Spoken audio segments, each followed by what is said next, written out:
Di sebuah desa terpencil yang dikelilingi hutan lebat, ada sebuah rumah tua yang sudah lama tidak dihuni. Rumah itu dikenal dengan sebutan Rumah Rumsah. Masyarakat sekitar sering berbicara tentang kisah tragis yang terjadi di sana. Kisah seorang wanita bernama Rumsah yang meninggal dunia saat melahirkan anak pertamanya. Rumsah adalah seorang wanita yang baik hati, sederhana, dan sangat mencintai keluarganya. Suaminya, Hadi, adalah seorang pria yang tampaknya penyayang, meskipun ada yang mengatakan bahwa ia memiliki kebiasaan buruk. Rumsah dan Hadi menantikan kelahiran anak pertama mereka dengan penuh kegembiraan. Mereka telah menyiapkan segala sesuatunya, tempat tidur bayi, pakaian, bahkan nama yang indah untuk sang anak. Namun, kebahagiaan itu tidak bertahan lama. Ketika hari kelahiran tiba, ada sesuatu yang salah. Rumsah mengalami komplikasi saat melahirkan, dan meskipun dokter sudah berusaha sekuat tenaga, nyawanya tidak tertolong. Bayi yang dilahirkannya, seorang bayi laki-laki, selamat, tetapi ia menjadi yatim piatu seketika. Hadi, yang tampaknya sangat terguncang dengan kejadian itu, menyembunyikan perasaan sesungguhnya.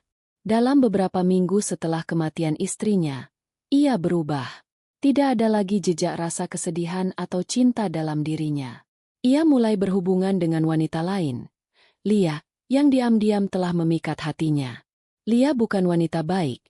Dia sudah lama mengetahui tentang ketulusan hati Hadi yang dapat dimanfaatkan. Namun, kehadiran Lia bukanlah kebahagiaan bagi Rumsah. Roh Rumsah, yang terjebak antara dunia ini dan alam lain, tidak pergi begitu saja. Ia mulai mencari-cari bayi kecilnya yang tersisa di dunia ini, bayi yang baru saja kehilangan ibunya.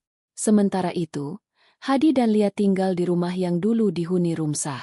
Suatu malam, ketika Hadi pulang dari bekerja dan Lia sedang menyiapkan makan malam, suara tangisan bayi terdengar jelas di sekitar rumah. Hadi mengabaikannya, menganggapnya hanya suara angin malam. Namun, Lia merasa tidak nyaman. Suara tangisan bayi itu semakin keras dan menggema, seolah-olah berasal dari dalam rumah. Lia mencoba untuk menenangkan dirinya, tetapi perasaan takutnya semakin meningkat. Pada malam berikutnya, saat mereka berdua sedang tidur, ada yang aneh. Pintu kamar mereka terbuka sendiri, dan angin dingin menghempas wajah mereka. Tanpa ada yang melihat, bayangan putih melayang di sudut ruangan.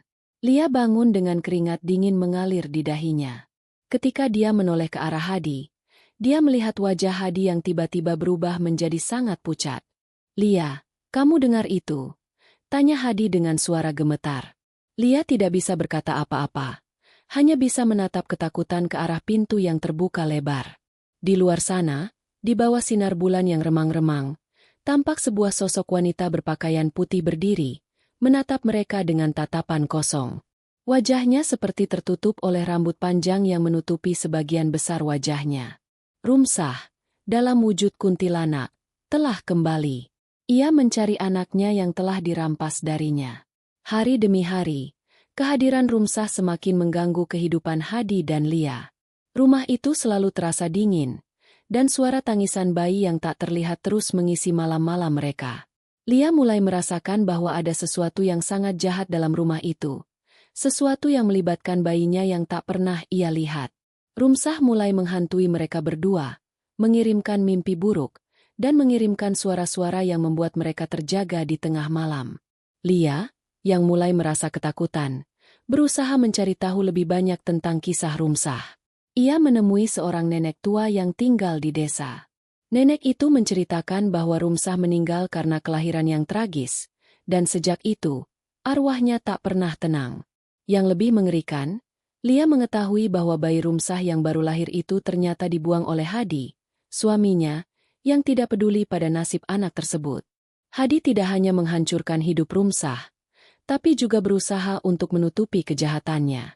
Dia berharap dengan membuang bayi itu, semua masalah akan selesai. Tapi, dia tidak tahu bahwa tindakannya telah membangkitkan kemarahan yang tak terbendung dari arwah Rumsah. Setiap malam, Rumsah menghantui mereka, tidak hanya untuk menuntut balas, tetapi juga untuk mencari bayinya. Pada puncak teror, Rumsah muncul lagi di depan Lia dan Hadi, kali ini dengan wajah yang mengerikan, penuh luka dan darah, matanya kosong dan berbinar. "Di mana anakku?" teriaknya dengan suara mengerikan yang membuat seluruh tubuh mereka gemetar.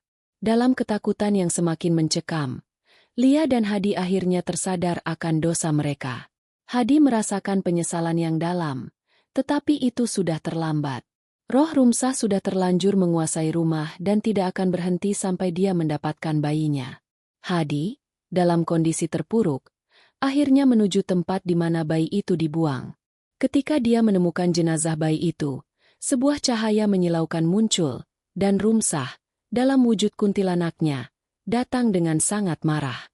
Dalam sekejap, Hadi dan Lia merasakan hukuman yang setimpal.